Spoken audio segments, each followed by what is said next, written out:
Hey, good morning, everybody. It's Ryan and Grant for another episode of Grant Teach Me Something. This is episode 34, and today we're going to be talking about 2x cash and LTV requirements, whatever that means. So please, Mr. Master, Sir, of all things Grant Kemp life.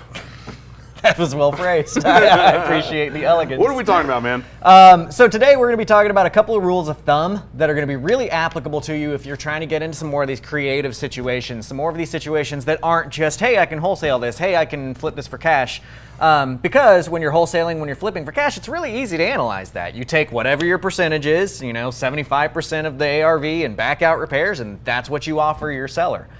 But when you start getting into more of these creative aspects, these creative ways of buying houses like subject to and owner financing and all of these kinds of things, a lot of those principles go out the window. I think it was maybe 3 or 4 weeks ago we did like here's a list of reasons why seller financing is awesome. And one of those was that our LTV requirements are much higher.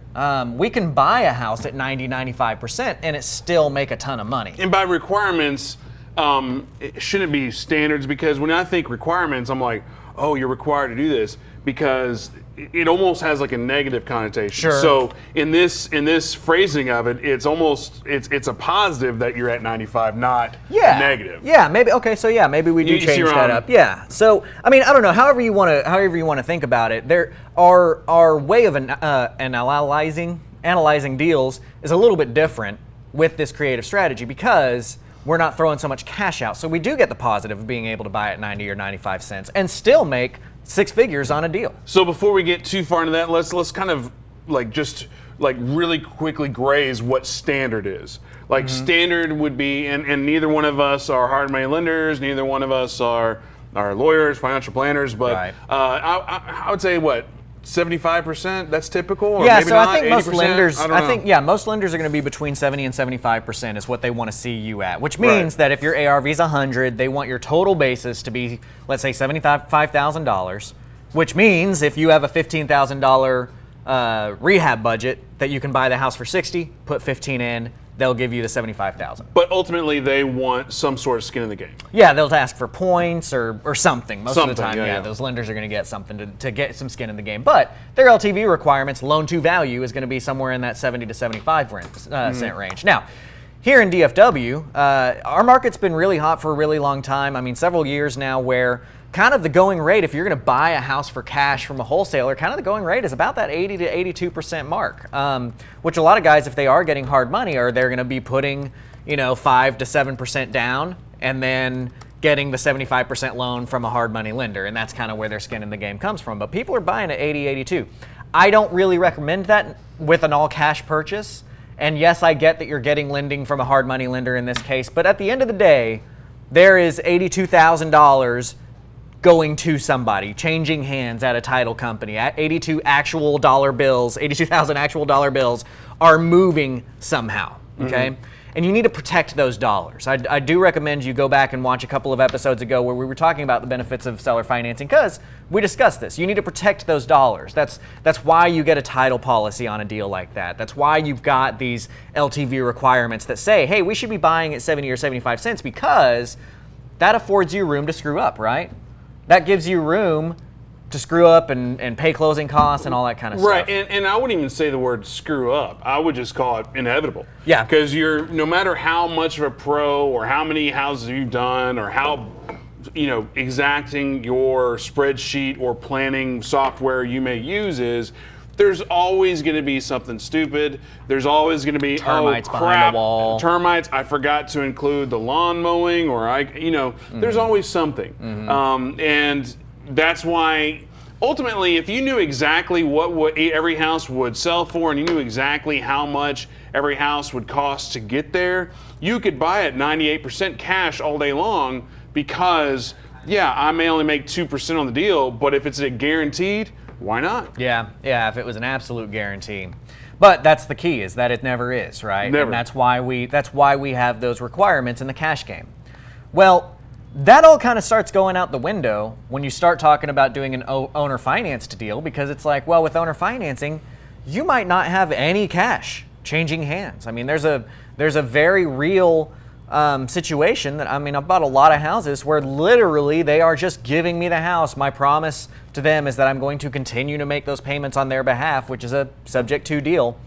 And so why would I need to insist on a 75% LTV at that point in time when literally none of my cash has been risked? Literally none of the cash of any of my lenders or anybody that I know is actually on the line. The only thing on the line here is the contract that we've signed and our future income that could be coming from it, right? Yeah, so if the question on the table is why would you stick to a 75% number? Because you've arbitrarily stick it to it because that's what industry standards are. And again, we're using 75% to make it easy, but again, your market may be 70%, it may be 72, maybe 85, who knows? Right, yeah, it could be whatever, but we're just, again, that's good of you to point out. We're just kind of using what our market sees. So one of my big drives in this industry is to help open up people's eyes to some of the other options that you have for taking down deals, because we see HGTV and they show you, well, yeah, you buy a house for too much and you put too much money into it and then you make money at the end. Woo! All while being a janitor. All while being what? A janitor. A janitor, right, exactly. Hey, I bought this $800,000 house. What do you do for a living? I'm a self-employed entrepreneur and I clean houses. Right. Yeah. You know. Yeah. Not that you can't do that. I make cookies out of my kitchen, and he's a just janitor at the local high school. Our budget is $950,000. So I don't know. What I'm getting at here is that wholesaling and fix and flipping, those tend to be the things that everybody knows about, and so a lot of us push into that world. Likely a lot of you started out as wholesalers or maybe starting out as wholesalers, and so you've got this mentality. My drive is I want you to be able to understand that, hey, there are deals. You can make a ton of money off of deals that you currently think are trash. I'm trying not to clap loud because I've got my microphone right here, so I'm just like my little Hercules clap. You can make a lot of money off of deals that would otherwise be considered trash by conventional means. So if we are not risking actual cash of ourselves or anybody else, then yeah, it's okay to push those boundaries a little bit. It's okay to push what you're putting into a deal. So here's the whole point of our video, which is I have two major rules of thumb, really three, that I like to live by when analyzing a deal for creative means. When analyzing a deal with owner financed means, methods, whatever, it's not, hey, I have to buy this at 75 cents. It's what's like a quick, not litmus test, but like a quick thing to run it by to see if this is actually going to make me money or not, right? Whatever that word would be. Like in standard, or are you just asking for the owner financing? Oh, I don't know. I'm not owner finance guy. So that's why I'm leaning on you. So that's what we're doing. 2 times cash, LTV requirement, which I'll talk about here in a second when you've got cash on the line, and then our reimbursement timelines. So first, let's jump into 2 times cash. Okay. So if you're looking at a deal with owner financing, you're looking to do something with creative means, and that deal requires zero money out of pocket, you should probably be fine at whatever, 95, 100%. I've bought houses at 105% and still made a ton of money on them when I didn't have to put any money out on the line. But once you start putting money out on the line, now you need to protect that cash. The way that I say to protect that cash, it's just a quick rule of thumb, and you should always do your due diligence and learn how to really dig into these deals. The way that I'm going to run that is I'm going to say whatever amount of cash that you put into this deal, okay? Say that they're $10,000 behind on payments, and the house is in perfect shape, so you don't have to do anything to it. Well, you put $10,000 in to buy this house. I would like for you to double that number, 2 times your cash, and that's the amount of equity that I'd like to see in your deal once you've closed on the property and caught their payments up. I feel like this is an opportunity to get a notepad and a pen and say, huh? So you start over? I will. Because, for us half listeners, maybe we're driving, maybe we're doing something else, maybe we're listening in the background. About 3/4 of the way through, I was like, oh shit, I probably should have been taking like, notes. wait a minute, he was actually saying that something. Sounded like something important. Yeah. So here's what it is whatever cash you put into a deal. Cash in. And this is going to include your arrearages that you're paying for somebody, the repairs that you're putting into a deal, whatever cash you may be giving your seller. When you say cash in, is it out of pocket or just Pure cash. Whether I'm taking money from a lender or whatever. Yeah. I mean, whether you're taking money from a lender or whatever cash you're putting in. What needs to come to the table, not necessarily where it comes from to get to the table. And this is, exactly. And this is a rule of thumb, right? So I want to overly stress that this is a quick way to do a quick test, but things are going to be different. And that's one of the things I'll hammer at the end of, like, rules of thumb are made to be broken. They're just made to give you a quick idea of what's going on. So if you've got a lender bringing in some of the cash, maybe that's going to make you choose to decide to ignore this rule, and that's okay. I just want you to have a reason of why you're ignoring any kind of rule of thumb. That's what it should all be. So, real quick, I just want to address a comment from Mr. Toby Potter, who's an OU fan and will probably lose this season, but it's okay because we are getting close to college football season, so therefore, let the trash talking commence. But he says, Ryan is slow and you must speak in slow and in Big Bird. And in Big Bird. You know what? I'll own that. Not all of us can be creative financing, owner financing, Sub2, just awesomenesses. And not all of us can, grow up not having electricity and going to school where there's nothing. OU? Oh, okay. Thank you. I was like, I'm not following on this one. You're just making fun of poor people now? No. Did you know we're real estate investors? We buy houses for fun. Some people don't have electricity. That a way to take my... Anyway, let's get back to it before people run away on so this. Here we go. Let's go over to the whiteboard real quick. Sonia asked to do a whiteboard here, so I will abide. The dude abides.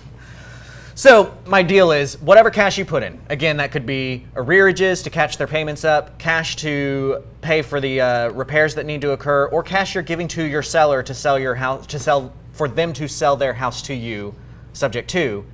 Add that all up. That's the cash you're putting in. Mm-hmm. I want that amount doubled as equity. So if we say that we've got a $10,000 back payment, and we've got a $10,000 rehab, and we're giving $5,000. Actually, you know what? I'm going to delete that because I don't want y'all to think that way. So that would mean that we have $20,000 in cash. This is our cash basis. Okay. One of the very first episodes that we did was about terms. I'm gonna be throwing out a lot of terms like basis, cash basis, total basis, LTV, blah blah blah. If you got any questions on terms, I think it was episode 2 that we did that, or episode 2 or 3. We go over all kinds of terms like that. But we're $20K in. Mm-hmm. So if this house has an ARV of $100,000, and I want 2 times my cash as equity in the deal, how much could I buy that house for? First off, what's 2 times our 20? 40. 40. So there needs to be equity in the deal. So I would like to have $40,000 of equity in the deal. If the house is worth $100,000, what should my loan balance be whenever we close? 60? 60. That's my 2 times cash rule. Okay. So what we've got here is, let me turn it to orange here. We've got 100 minus 40 grand, which is the 2x cash, which means that we would have to be taking over on a loan whose loan balance is 60K. You guys follow me there? I'm talking about buying a house subject to. Right. Having to catch it up with $10,000 worth of back payments. Got it. Having to put $10,000 worth of rehab into it. So my cash basis is 20. I'm going to double that number, and I want that amount in equity, which means that if this house was a $100,000 house, it needs to have at least 40. I want 40,000 of equity, which means that the loan balance that we're taking over on subject to should be about 60 or below. And if we go further down the rabbit hole, 60,000 is what's on the loan balance. I take that over Sub2. 10,000 goes to the arrears. 10,000 goes to the rehab. Now my all-in on this project is still 20, but I still owe 60 on it. But I have 40 in equity. Right. So in this case, when we talk about phrases, right? I said my cash basis. We've put $20,000 in cash, so that's our cash basis. We have a loan balance of 60, so we have a total basis on this deal of $80,000. Right, and if we got a second to get that 20,000, we'd have a first lien of 60 and a second of 20. Right. Correct. Okay. Correct. How's that, Toby? I can do math. So that's my 2 times cash rule. Now, let me because we went over a lot. Let me see if anybody has questions on that before I kind of get into some more explaining on this stuff. Do we have any questions that have popped up so far? No. Okay, cool. I'm just checking on my creativecashflow.com. Because Facebook. Toby's watching, I'll just say we're probably still too far above his head at the moment. To be fair, me and Toby were cool. Ryan has a good question. Do you consider closing costs to be cash in as well? That's a really good question, Ryan. Yeah, so I would. So keep in mind that your acquisition closing costs are going to fall on you. Disposition, whenever you're selling with owner financing, we have our buyer pay all the closing costs on the disposition of an owner financed property. But as you're acquiring, there's going to be some stuff that falls on your back. So that would count. Again, all of the cash, any cash that you've spent to get that deal, by the time you have closed on the acquisition, I want you to have 2 times that amount of cash. And when I say closed on the acquisition, I'm actually counting the rehab dollars, even though you won't have spent those yet. But I'll explain why I'm specifying on the closing here in a second. I want 2 times that as your equity. So that's a really good question. Can you make a different color real quick? Yeah. And then I want to play. So say, and again, you need to consult your lawyer before you do this because I don't know the legalities of this. But say you did a cash for keys of $5K. That's a 5. So actually, yeah, I was specifically avoiding that. But if you did, then that would make that 25, correct. Which would make this number 50, which would make this number 50. So therefore, same scenario. But even just doing the cash for keys of 5, it just makes everything else change. Okay, but again, don't do that unless you consult your attorneys. Well, and it's not necessarily that it's a consult your attorney thing. The reason why I avoided that is that you should be able to buy subject to houses without paying your seller for that house. And I'm glad you brought this up here because I did want to address this. Like 30 minutes from now. So like one of my first business partners that I brought in, and so he was actually one of my mentor students. He was freaking killing it, and I brought him in as a partner on one of my companies. Continued to kill the game. I ended up buying him out, and he's just freaking balling out. He's awesome. Anyway, when he worked with me, I guess he was a partner. When he worked with me, at the beginning, he was like dead set. He was giving everybody $5,000 to get out. And like I kept telling him, we don't pay people for their houses. They give us their house. Like that, there's no reason. I say there's no reason. That's very much wrong. Very few times will you run into a situation where you have to pay them money to get out. Right.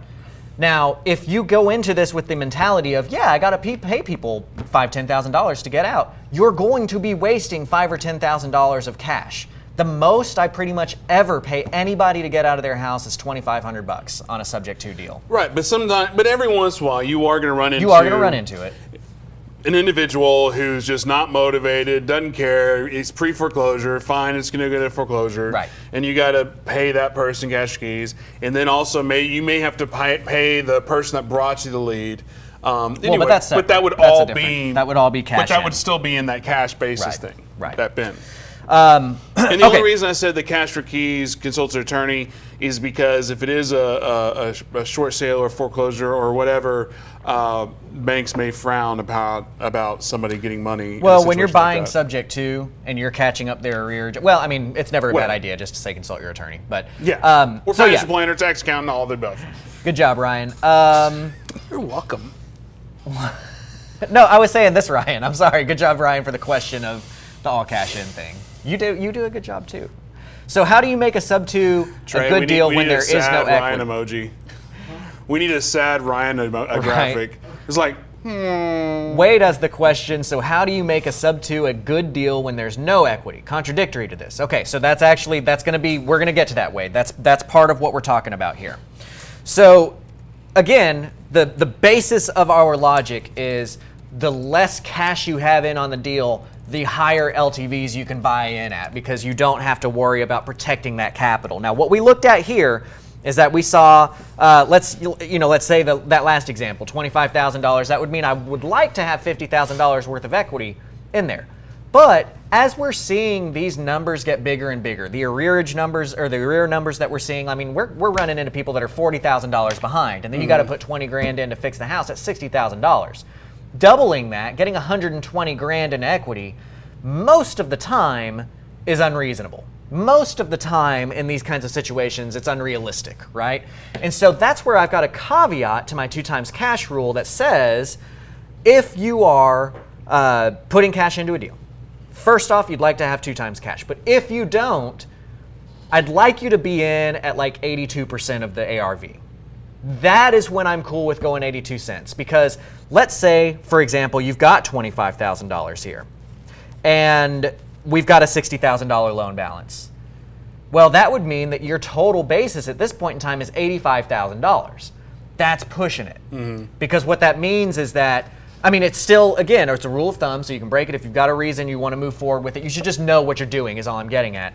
But if we're at 85 cents here, that doesn't really leave room to liquidate and get your money back. The whole purpose of having these types of rules of thumb is what happens if I get into a squeeze, things start going wrong, I should be able to get my cash out of this deal. At the very minimum, I should be able to break even. That's really the key of like why the 70-75 cent rule exists, is that even if stuff goes wrong, and even if this lasts too long and blah, blah, blah, blah, blah, blah, blah, you should at least break even. It's all about risk mitigation. Exactly. So this is my hopefully you'll at least break even mark.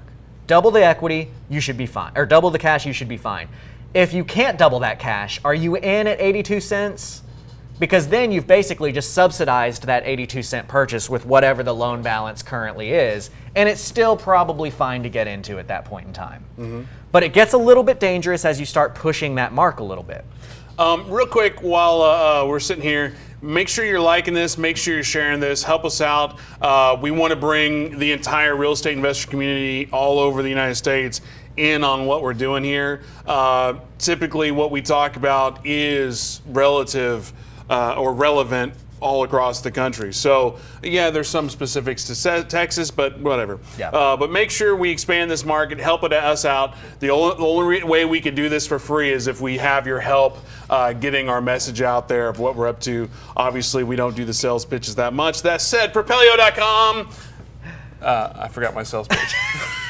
Propelio.com if you need access to MLS comp or access to MLS comps, to off-market lead lists, and if you need your investor-friendly websites, hit up Propelio.com. We also, October 1st, we have the Propelio Academy that's going to be launching, which will be huge. Mr. Grant Kemp did about, 2 million hours worth of filming. Very proud of him and very gracious for that. We have a whole host of other people, so make sure you check that out. As far as specifically for today, make sure you're asking questions. Jump in the commentary. That's what it's all about. The reason we do this live and we do it on Facebook and YouTube is so you can ask questions and we can get you involved. That's all I got. Perfect. Okay, so we've got our 2 times cash rule. Now I want to address, like Wade said, so how do you make a sub-2 contract or deal a good deal when there's no equity? Go back and watch our videos, our Grant Teach Me Something on Subject 2 and on wraparounds, because we do talk about like how to structure that deal to make it work. Right here today, what we're talking about, and like I think I've said enough times already at this point in time of like, if you don't have cash in the deal, you can buy it 90, 95 cents. You can buy it 105%. So that'll work for you. Real quick, Brady Durr on YouTube, he's asking, what about the numbers are no-go and when they are go? So is there a rule of thumb? Is that the rule of thumb for go, no-go? Yeah, that's my go, no-go. It's like, if I hit my 2 times cash, I'm solid. If I don't hit 2 times cash, do I hit 82%? I'm probably solid. If I don't hit either of those, why am I doing the deal? So it's almost like you have your front line, hell yeah, I pulled the trigger, don't even have to think about it. Right. Then it's like, it's not dead, but let's think about it a little bit more. Right. And then you just go through your layers. Because Exactly. at the end of the day, if it's a negative equity deal, but yet you are highly confident that that neighborhood's going to change in the next 2 to 3 months, where your $100,000 purchase is actually going to be a $400,000, $500,000 lot value. You know, those are decisions. I'm obviously exaggerating, Right. but not really. Yeah. You I mean, know. that's really just to get to, like, that is my definition of a rule of thumb. I teach these rules of thumb, but the point of them is, hey, run them by these rules of thumb. And I like how you phrased that. It's like you've got your front line of defense, don't even think about it. Do you've got the caveat? Okay, let's think about it a little bit harder and decide if we're going to go. If you don't meet one of those, do anything you want. I'm not telling you not to do something, but I am telling you, you better be able to tell me why you're doing it and not just be like, well, I need to get a deal under my belt. Because ultimately you got to come back to this whole concept of it's a competitive market. And you got to be quick to the trigger, and you have to go after it as quickly as possible. So if you come across a screaming deal where it meets your first level of rule of thumb, pull the trigger and lock that thing up and get that closed.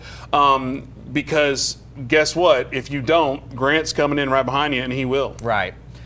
So I'm about to drop some. This is going to be something that a lot of people need to hear. So if you have anybody that you think that this situation may pop up for, tag them here, because this is about to be some interesting information that's going to dispel a lot of what people think is happening out there and is not happening. And where the situation is this situation. I am looking at a loan balance on a statement that says they owe $60,000. I am looking at a thing that tells me that they are $15,000 behind. Does that mean that they actually owe $75,000? Or does that mean that they actually owe $45,000? Or does that mean something else? And the spoiler is, it means something else. I know the answer. But before we say the answer, tag some people, because this is going to be a situation that a lot of people run into. So if you know some investor friends who are looking at foreclosure houses or anybody that might be behind what on were the payments, two numbers? 60,000. That what now? So I'm going to say that the loan balance on the statement says I owe $60,000. What was the 15? And we are $15,000 behind in payments. So I'm not going to spoil this for you, but I know the answer because I watch and participate in Grant Teach Me Somethings, because I made this mistake in front of all you guys. So if you can find that episode and point me out, more power to you. And most people do, and that's why I'm saying tag some people. Tag some people. Anybody that you know that's marketing to pre-foreclosures, tag them right now so that they can learn how this goes. Because this is one of the big things that causes people to lose deals that actually were a deal because they're running it wrong in their head. The answer is, if it's 60 in loan, 15 behind, you only have to pay them $1. I think that's true. That's not. Yeah, that's not true. Okay, so I gave y'all entertainment purposes only, people. It's free. Gave y'all a chance. As times go, here is our golden nugget of information. Okay, let's pop over to the whiteboard. When we are looking at a deal, what is our payment made up of? P for what is that? Principal. P? What is the I? Interest. What is the T? Taxes. What is the I? Insurance. Okay, so let's say that our money out every week is $500, or every month is $500 for each of these, just for a sake of argument, okay? So $2,000 payment. I can do math. So we have a total of a $2,000 payment. Now, if we're 5 months behind, all of these are going to pile up. We're going to multiply this by 5, and the arrears will be $10,000, right? But that means that in each of these categories, we have $2,500 of accrued whatever that is. Okay? So my question to you is, when we close on this deal, which of these columns, when we catch up the payments, which of those columns is actually going to affect the principal on the loan balance of this loan? The interest or the principal? The taxes? The insurance? All of it. So none of it. I want you guys $1. I want you guys to chime 72. in here. I want to see what you guys have to say about here, because this is exactly what we're trying to figure out. Well, there's also because you got to think about it, even if nobody has libraries anymore, but if you forget to bring your library book, you have late fees. Well, yeah, and I'm not including that right now. So fees, I mean, what it would actually be is like $10,000 in arrears plus like $2,200 worth of attorney's fees and late fees and stuff like that. So your arrearages are actually like the money you're going to use to catch them up is going to be $12,000, like $12,200, something like that.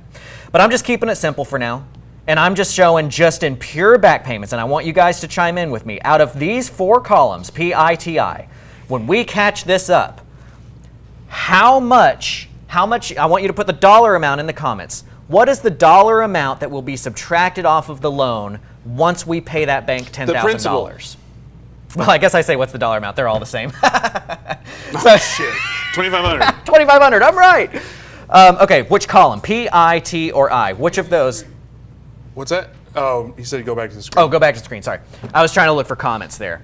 I guess you can monitor comments here. P. So which of these Principal. columns, 25. P, I, T, or I is going to Nicole go? says principal. Nicole Fernando says principal, and he says an I, but he says doesn't say P and I. He doesn't say which one. Yeah, principal and interest is what it's going. This is why we're talking about that. So, all right, we've got two different inputs on the same question here. What up, guys? Thanks for the shirt. What's up, Jeremy? Where's my pictures, man? Where's the picture? Okay, so the answer is the P.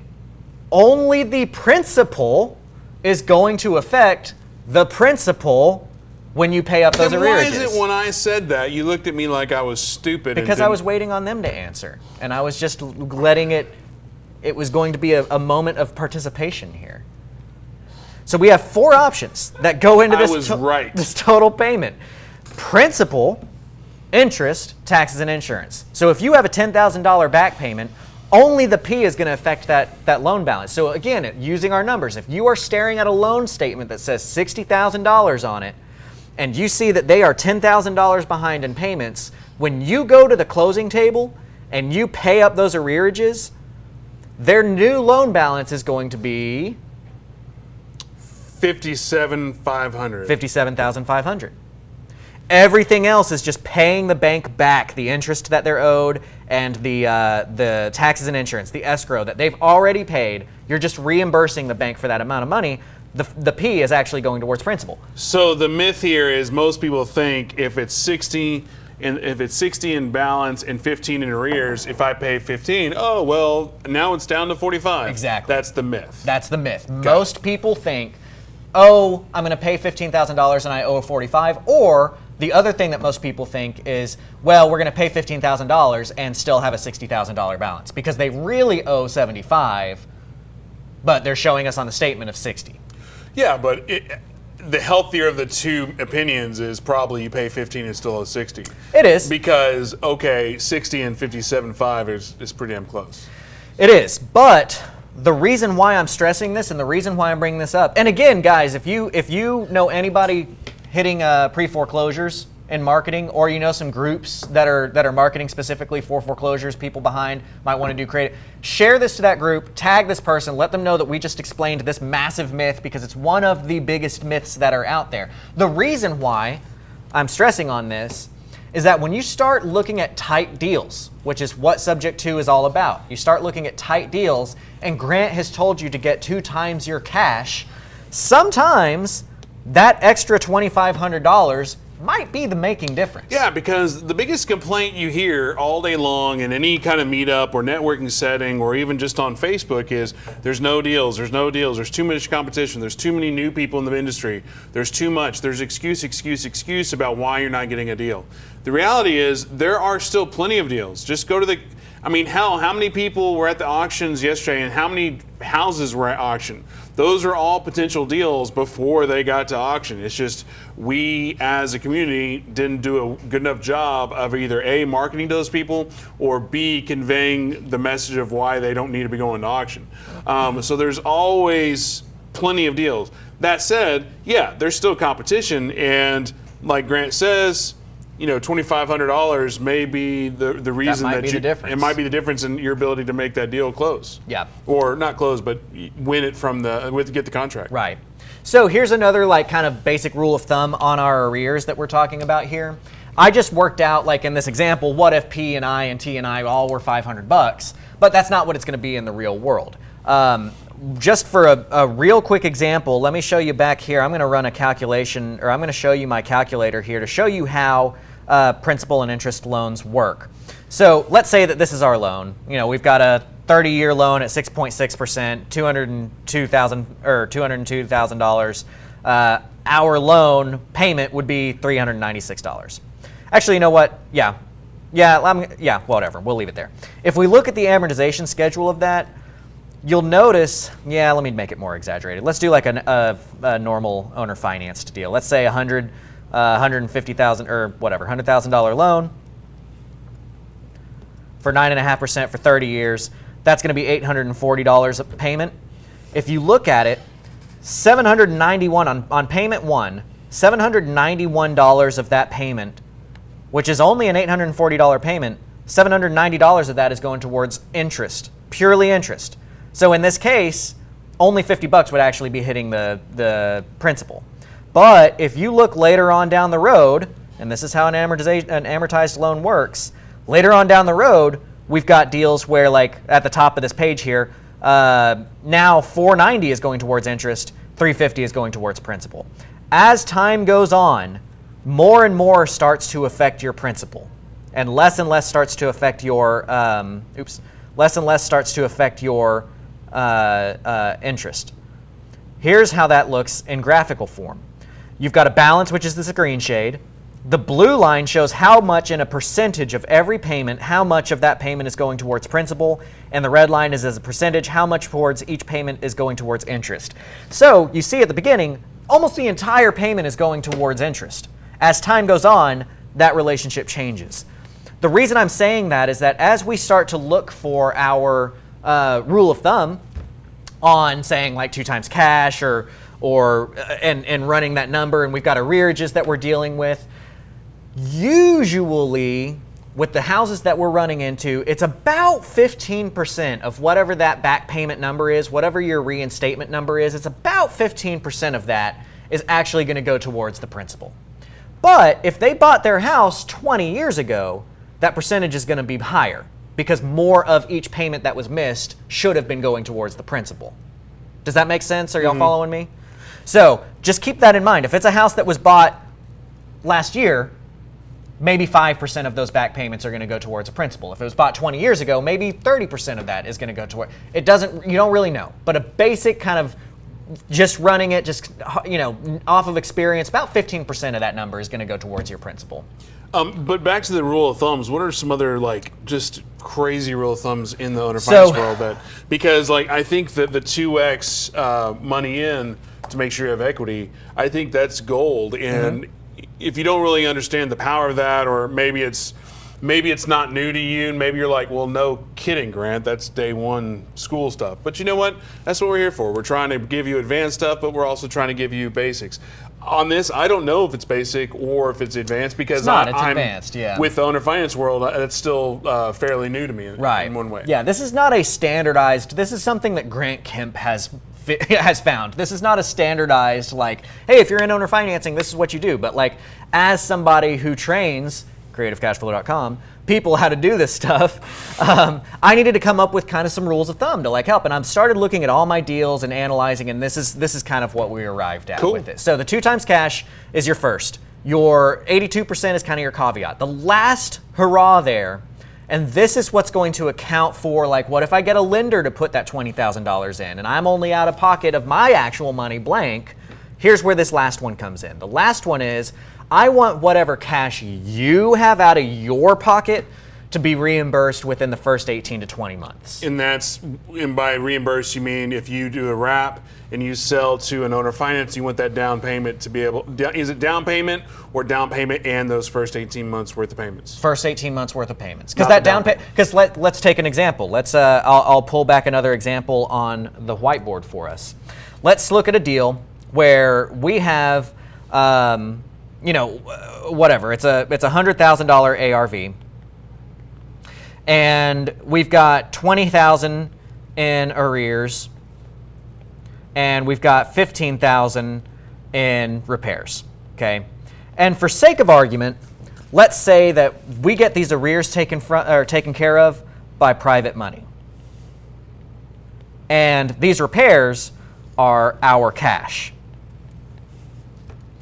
The way that I would analyze this deal is, let's say that we're taking over on a house. If I want it to be $82,000 in this ARV, what's that? 82 minus, what did I say? 35. So we would be taking over on a loan balance of 47 for us to hit one of our rules of thumb. That would be our 82% rule. But we got $20K of our $35,000 cash basis taken care of by a private lender. But we have $15,000 on the line of our actual cash. So what I want you to do is I want you to look at your cash that's coming out of your bank account, and I want you to get that back within 18 to 20 months. Okay? So what that means, and this is real quick and easy to do, is if we take that $15,000 and divide it by 18, you would want an $833 cash flow. Or I do it by 20, that'd be $750 cash flow. But like, you're probably not gonna get a $750 cash flow. And Ryan, you hit this earlier, but what other kind of cash are you getting in from an owner finance deal? When you sell it with owner financing, what's a big thing that you're getting from that? The down payment. The down payment.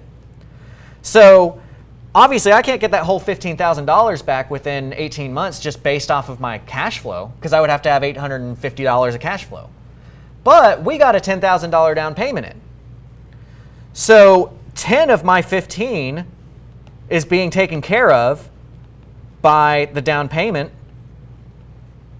And so now if you look at our actual cash basis, the actual what is out of your pocket cash basis, now we're just looking at $5,000. Right? And so now if I do that, if I do $5,000 divided by 20, I only need a cash flow of $250 for this to hit my rule of thumb. Mm-hmm. So what we're going in, I call this kind of deal a net negative deal. What I mean by that is by the time we went to closing on our sale and we got our down payment in and all the cash that was going to happen right from the start, we were net negative by $5,000. We were under by $5,000 of actual cash that we put out. That's not a lending situation. And I want that cash to be paid back to you in 18 to 20 months. With these 3 rules of thumb, you should be able to pretty well analyze any owner finance deal that pops in front of you. Real quick though, let's look at this from a typical wholesaler standpoint or a flipper. Mm-hmm. ARV 100, mm-hmm. 20,000 in arrears, 15 in, well, we don't really care about the arrears. All we care about is repairs. Mm-hmm. But their loan balance is 47, so the 47 plus the 20, mm-hmm. whatever. So they need at least 67,000 for that deal. You know, give or take, using the bad math. Okay. But maybe it's 65. But if it's a $100,000 house, 15 in repairs, and if I'm doing the 75% minus repair thing, I need to find a calculator, but I don't know where it is. So what you would be doing is you'd be 100,000. I mean, it'd be 70. It'd be you want it at 75. Yeah, I would have to buy that at as a flipper, I would need to buy that at 60. Right. But if I was a wholesaler, I would need to buy it at 50 or 55 to make 10 to or 60 to whatever. Yeah. Basically, whatever cash offer I'm trying to make is lower than their payoff. Right. And so therefore, I'm not even in this ball game. Right. Because that's again, what I'm trying to point out. Keep in mind that our rule of thumb that we hit on this is that we bought it at an 82% value. Right. So obviously, if you need to buy it anything under than 82 cents, it's not going to work for cash, right? And in a wholesale, you want to be in at 75 so you can make some kind of wholesale fee.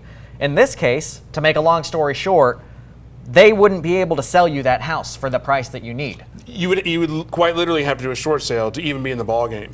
So I know I was stuttering through that, but let me clear it up now that my brain's in on it. If I was a flipper / wholesaler, well, if I'm a wholesaler, that house is $100,000. I need to be buying at 75% minus repairs, and then subtract his wholesaling fee. So if it's $15,000 in repairs, I need to buy it at $60,000. But if I want to make any money, I got to buy it at least 55, and 55 is less than the payoff. Therefore, the only way I can even get in this ball game is get a short sale, and then Grant Kemp or somebody else from the creative cash flow clan comes through, and they're like, "Oh, by the way, I can give you, well, I can take it off your hands, and then you don't have to. We're out." Right, because the cash offer, the seller's having to come to the table, the closing table, with $7,000-8,000. And that may happen. That could happen. So just to make it clear here, we've got kind of a hierarchy of what we want. Our first thing we're going to run it by is 2 times cash when we're looking at it at analyzing a deal. Our second thing that we're going to look at is going to be if it does not meet our 2 times cash requirement, does it meet an 82% LTV, or I should really say basis on this. It's not really a loan if we've got cash in it as well, but is it at an 82% basis? And 3, the thing we're going to run at is an 18 to 20 month break even. Oops. And these are your rules of thumb. These are my rules of thumb. Your RTT. ROT. Rules of the thumb. Rules of GT. Rules of Grant's thumb. There we go. Hashtag rule of thumb donut.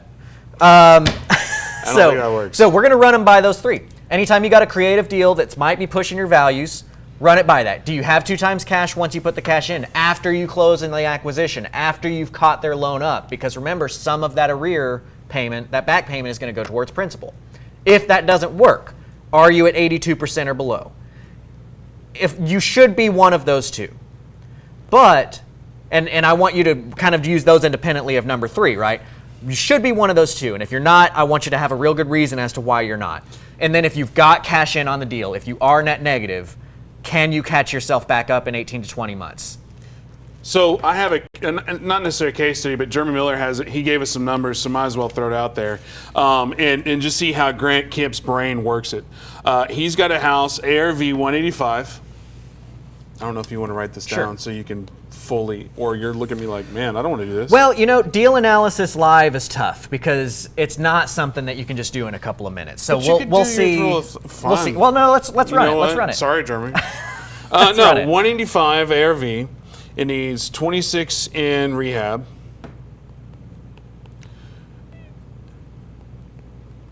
And then there's, or 25 in rehab, and then 26 in the rears. It doesn't matter. 26 rehab, 26 rears. And then the payoff, and the note balance is 72. And the total payoff is 96. We'll just say 96,000. Okay. So we've got a payoff, which is semi-irrelevant for us, except it's going to let us know why a cash buyer couldn't buy it. So we've got an $185,000 ARV. If we were a cash buyer, we need that 185. Oops. We need that 185 times 0.75. We would like to be in at 138,750 minus the repairs, which would be 26 in this instance, so 26,000. Oops. Which leaves us with 112. So in this case, with a $96,000 payoff, and I'm assuming this is an actual payoff, not a loan balance. There is a difference in that. This is not the number that it's going to show you on the loan statement. This is actually going to be a payoff quote, which includes back payments, includes fees, all that kind of stuff.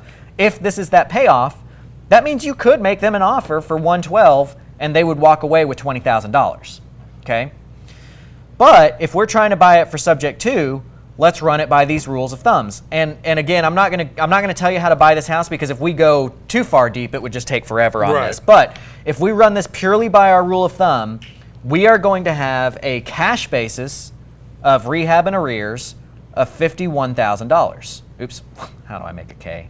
I don't know how to make the one letter. I don't know how to English. I just did the same thing. Okay, so $51,000 of cash basis on top of a $72,000 note. So I'm not gonna even count off money for like how much of these arrears are gonna go towards principal because we're just kind of doing this quick and dirty. But if I double that 51, that would be 102, which would mean that I would need my total. If I add the note, well, let me change colors here. If I add the note to my cash basis, that means that, and I'm gonna do my 2 times cash. That means that I need a 173 ARV to hit my first rule of thumb, which we definitely hit because we've got 185. So immediately, if you're just, and we don't, like you said, we don't need to get too far into it, but I just wanted to show that if you just have a few numbers, you know that you have something you need to be getting in your car, driving over to their house, and inking up a contract. Absolutely. And on that point too, is if, you know, like we saw here, you could have given him $20,000 cash from a cash offer.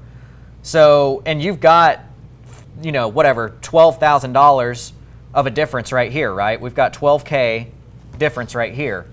If we were going to use just purely this rule of thumb, we would take whatever that $12,000 difference is, divide it by 2, which means that we've got $6,000 we could give to the seller as cash for keys and still hit our 2 times cash rule. You see what I'm saying? Mm-hmm. So, yeah, I mean, dude, if you've got that deal in front of you, pen it up. Go get that done, man, because this works for a cash deal. So, real quick, we got some other people on here. Before I get to the question, I just want to say shout outs to everybody. Sonia, always watch from Arizona. Fernando from San Antonio. Christina from Houston. Carrie from Houston. See, I learn where y'all are from because y'all drop in the comments. If you want me to know where you're from, that sounds kind of creepy. Would love Tell to know me your address. Where do you live? Would love to know where you're from, just so we know what kind of impact we're having out there. So, Chris Walker, Robert Flowers, Roy, Rocha, Sean, Miranda, Grant, that's you. Jeff, Jeremy, Greg, Tennille, Brady, Dace, LaQuisha, Angelica, Nicole, Jinwoo, thank you so much for tuning in. I know Nicole had a quick question up here. Where did it go?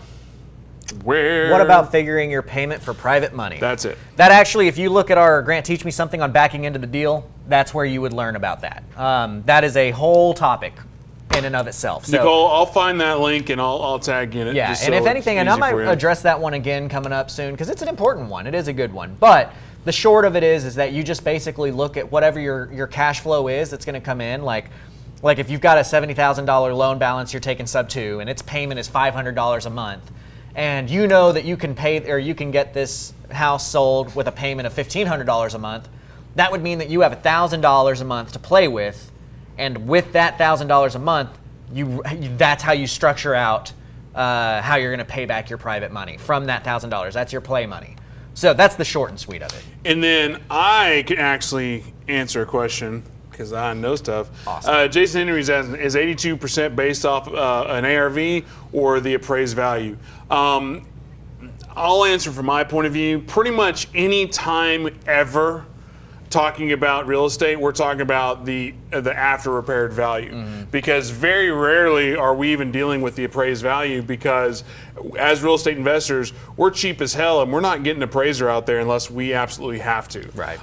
So I would say 1,000% of the time we're talking about ARV. But to add to that, if you are using Propelio.com for your comps and you are running comps the right way, your comped value of it should be what that house would appraise for. Those aren't two different numbers ultimately. So just adding on to that. Robert, that's awesome. You live in California and have property in Arizona. I love hearing that. Well, I love that we're reaching people in California. Right now, real quick, we will be doing a T-shirt giveaway fairly soon here. If I can get to 100 comments, I'll do a T-shirt giveaway. Right now, we're at 61 comments. So you better throw in those comments. Throw in those questions. I've got literally 37 people watching. So if y'all just said hello, we would be giving away a T-shirt. So right. that's on you to say, hey guys, or hopefully it's and meaningful. And you will be model-esque if you get this. Yes, and look at that. Obviously, that's what you'll look like if you wear this shirt. If you wear this shirt, guaranteed. You look like I woke up this way. I woke up this way. But yeah, if we can drop some comments in, say hello, tell us where you're from. Would love for the comments to actually have meaning versus Ryan's a dork, but you know what? We'll take it. So Nicole popped in. Thank you. I probably worded that wrong. When you say that you like to get your money back in 18 to 20 months, you are only factoring in what you yourself have out and not your borrowed money from the private money lender? Yes, that's absolutely right. So whatever money you have out, the investor has out of their pocket, that's the money that I'm looking for when I say net negative. Because if you get your money funded from a lender, it's leveraged. It's not actual cash that you need to get back into your bank account. I'm big on hold your cash. I'm big on your cash is your money. That's how you pay staff. That's how you put food on your table. Protect that cash. Go get lending. I'm big on get a private money network. And that being said, I mean, shameless plug, if you are watching this video and you are interested in placing capital that you have in an IRA or something, that's where I'm getting the capital to do these kinds of deals. So reach out. I mean, that's the kind of stuff that we do. Yeah, so Nicole, like as far as capital goes, there are plenty of hard money lenders out there that'll help you out. There are plenty of, I mean, Toby, if you were watching earlier, I was joking around with him. He's with Global Integrity Financing. I know Kelly Smith with Easy Capital, she watches these a lot.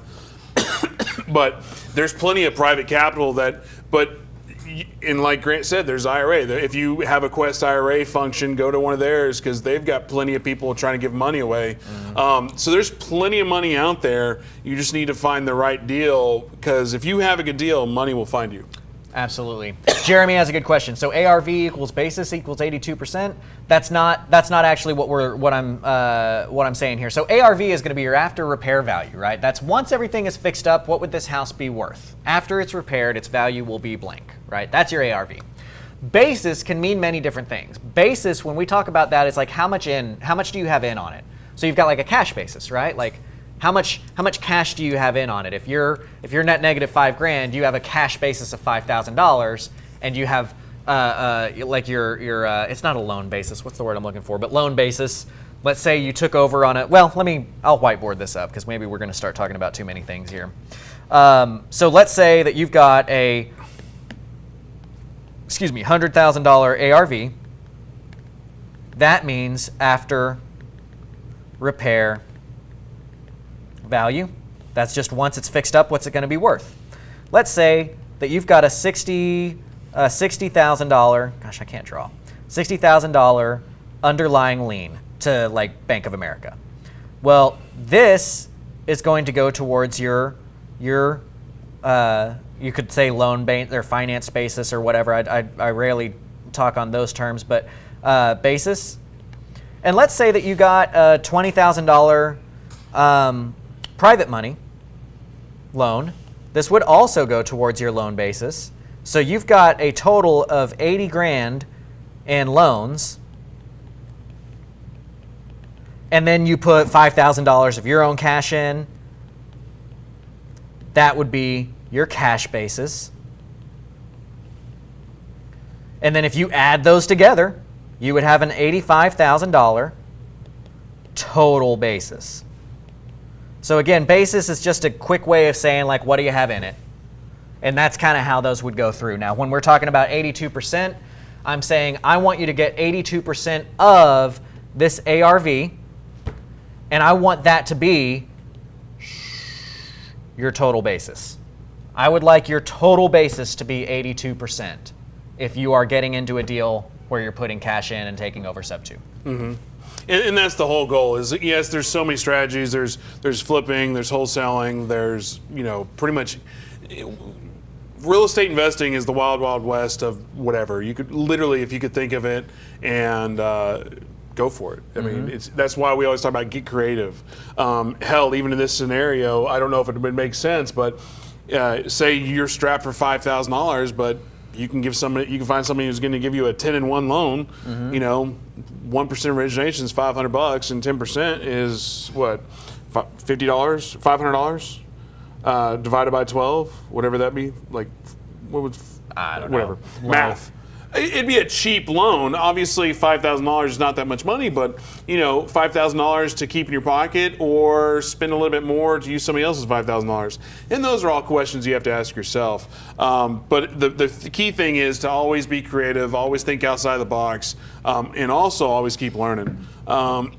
So, what else we got, Grant? Or we wrapping up? Yeah, let's. We're basically wrapping up there. How many comments do we have? We're at 91, so I think we should just end it, and I'll save a T-shirt. No, I'm just kidding. Does Creative Cash Flow want to give anything away? That's what I was just looking at over here. And I actually did not plan. I don't have cool swag or anything like that. Give a book away. Be nice. I got to come up with a book to give away.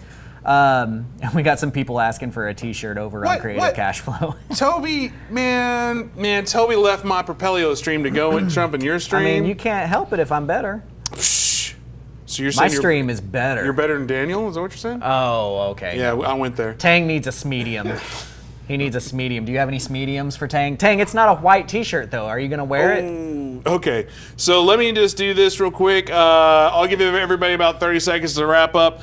Get in there, boom, boom, boom. In the meantime, I will give a shameless self-plug for CreativeCashFlow.com. Thank you for having my logo so on the fly there, Travian. CreativeCashFlow.com. It's where the investor that wants more gets it. That is what we're all about. We want to make sure that real information is getting in front of you. And I focus a lot on seller financing and breaking things down into stuff like this.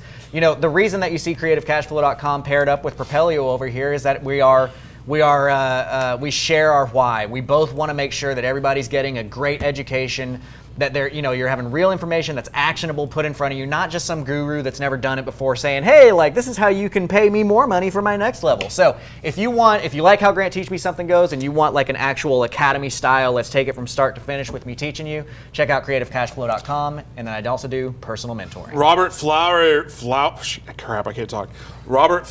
out of California. When you win a t-shirt, please DM me your address and your shirt size, and we will hook you up, sir. As far as what Propelio's got going on, we are launching the Propelio Academy October 1st. We're going to be doing a beta release fairly soon here. I'm not sure what that day is. Maybe next week, maybe 2 weeks now. We're working on it.